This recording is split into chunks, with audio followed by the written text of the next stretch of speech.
बहुत सारे लोगों ने मुझे मेल में जो है प्रश्न किया पाप के बारे में। तो उस आधार पर जो है आज हम लोग सीखेंगे। जैसे आज का पूरा जो कॉन्सेप्ट है, आज का पूरा जो आज हम सीखने जा रहे हैं वो सब जो है पाप के बारे में है। तो आइए हम पाप के बारे में जानते हैं। सबसे पहले हम जानते हैं कि पाप का अर्थ क्या है। पाप का जो साधारण से अर्थ है परमेश्वर की आज्ञा का उल्लंघन करना, अनाज्ञाकारिता होना, लक्ष्य से चूकना या परमेश्वर की व्यवस्था का विरोध करना। जब हम कुछ भला करना जानते हैं लेकिन जो है नहीं करते हैं तो उसे बाइबल में पाप कहा जाता है। ये आप लोग याकूब 4:17 में जाके देख सकते हैं। पाप के बारे में बाइबल क्या कहती है। बाइबल बताती है कि सभी प्रकार का जो गलत काम या धर्म जो किसी को जो चोट पहुंचाए या अपने आप को जो है नुकसानदायक हो वह पाप की श्रेणी में ही आता है। और यहाँ तक कि आत्महत्या का जो सरासर पाप है, क्योंकि आप जो है अपने नहीं हो और आपको परमेश्वर ने रचा है। इस पर जो है परमेश्वर का अधिकार है, न कि आपका। इंसान का जो सबसे बड़ा पाप या महापाप क्या है, तो सबसे बड़ा पाप जो है घमंड है। परमेश्वर का वचन बाइबल बताती है सर्वनाश से पहले घमंड आता है। और शैतान भी एक स्वर्गदूत था लेकिन उसके घमंड ने उसे जो है अपने स्थान से गिरा दिया। और परमेश्वर को घमंड से चढ़ी हुई आंखें से नफरत है। बहुत बार लोगों को आत्मिक घमंड भी हो जाता है कि वे दूसरे से कहीं ज़्यादा पवित्र हैं और अच्छे हैं। ये पाप उन्हें जो है बड़बोलेपन की ओर ले जाता है।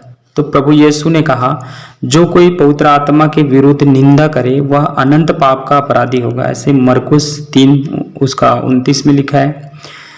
अगला प्रश्न है पाप का मूल्य क्या है। तो पाप का मूल्य या उनकी परिणाम मृत्यु है। बाइबल इसे जो है पाप की मजदूरी कहती है।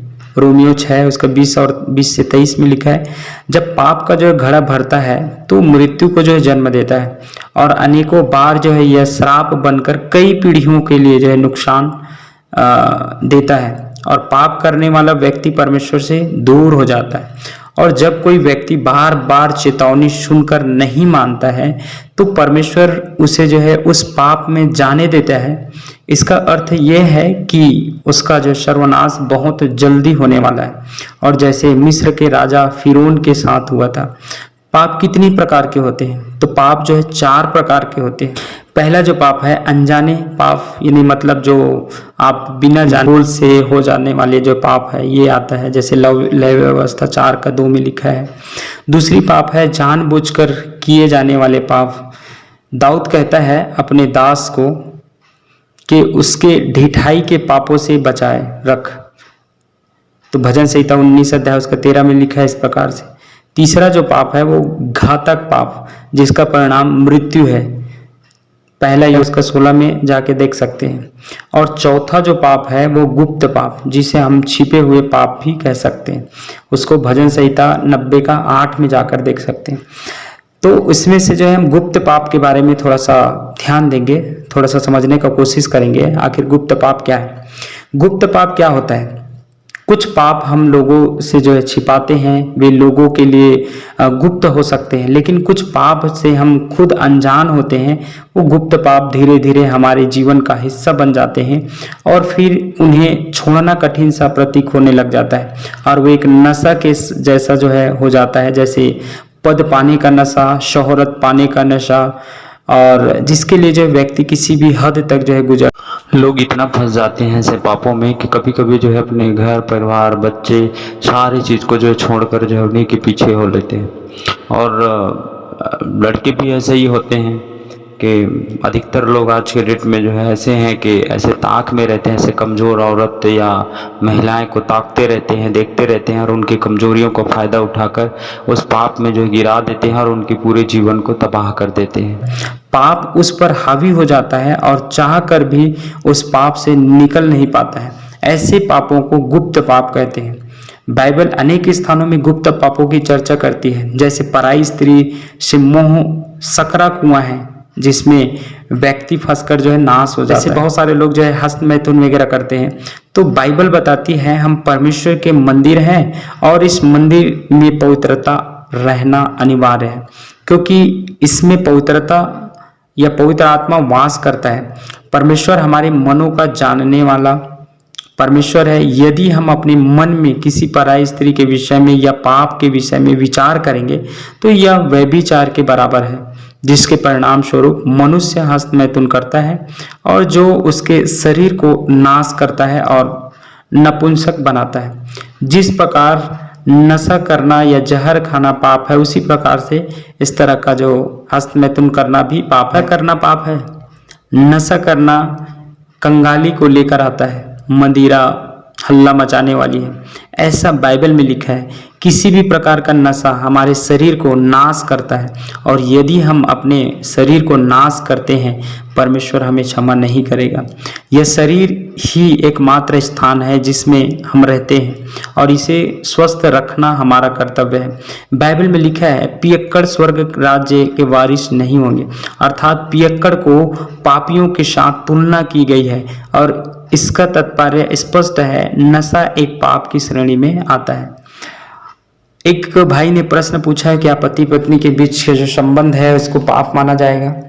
तो पति और पत्नी के बीच जो यौन संबंध, बाइबल में इसकी अनुमति है और परमेश्वर ने कहा, फूलो फलो और पृथ्वी में भर जाओ, और विवाह सब बातों में आदर की बात मानी जाए और बिछौना पवित्र रहे, अर्थात उनके बीच किसी और को अनुमति नहीं है। ऐसे संबंध को परमेश्वर आशीषित करते हैं। वैवाहिक या यौन संबंध, विवाह एक पवित्र बंधन है, इसके से बाहर जो यौन संबंध पाप माना जाता है, जिसे परमेश्वर व्यभिचार कहता है। राजा दाऊद ने उरिया की पत्नी के साथ जो संबंध बनाए वो परमेश्वर की दृष्टि में ठीक नहीं था, इसलिए परमेश्वर ने नातान नबी को भेजकर राजा दाऊद को उसका पाप का स्मरण दिलवाया। पाप से कौन बच सकता है? पाप कैसा भी क्यों ना हो, प्रभु यीशु का लहू हमारे सभी पापों से हमें बचा लेता है। प्रभु यीशु मसीह के मारे जाने से हमें क्षमा मिली है और प्रभु ने कहा, यदि तुम्हारे पाप लाल रंग के भी क्यों ना हो, वो उन्हें जो है हिम के समान श्वेत कर देगा, या करने में सक्षम है। इफिसियों 1:7 में लिखा है। केवल परमेश्वर प्रभु यीशु ही पापों से क्षमा कर सकते हैं। इसके लिए हमें मन फिराना होगा और अपने पापों की क्षमा मांगनी होगी। प्रेरितों का काम 2:38 में लिखा है। तो परमेश्वर ना केवल क्षमा करेंगे बल्कि हमें एक नया जीवन भी प्रदान करेंगे। क्षमा के लिए कुछ आप मेरे साथ जो है प्रार्थना कर सकते हैं। अगर आपके मन में जो है इस तरह की प्रश्न है या इस तरह की जो पाप से आप जुड़े हुए हैं, तो आप मेरे साथ जो है प्रार्थना कर सकते हैं और क्षमा पा सकते हैं। आइए अपनी आंखों को बंद करें। हे प्रभु यीशु, मैं आज अपने सभी जो जाने अनजाने पापों के लिए आपसे क्षमा मांगता हूँ या मांगती हूँ। आज से आप मेरे जीवन के स्वामी हैं। मैं अपना संपूर्ण जीवन आपको सौंपता या सौंपती हूँ और आपके वचन के अनुसार जीवन जीने का निर्णय लेता हूँ या लेती हूँ। पवित्र आत्मा को भेजकर मुझे पवित्र जीवन जीने में सहायता कर। मैं आपको अपने जीवन का मुक्तिदाता मानकर स्वीकार करता हूँ या करती हूँ। यीशु मसीह के नाम से इस दुआ को मांग लेता हूँ। आमीन।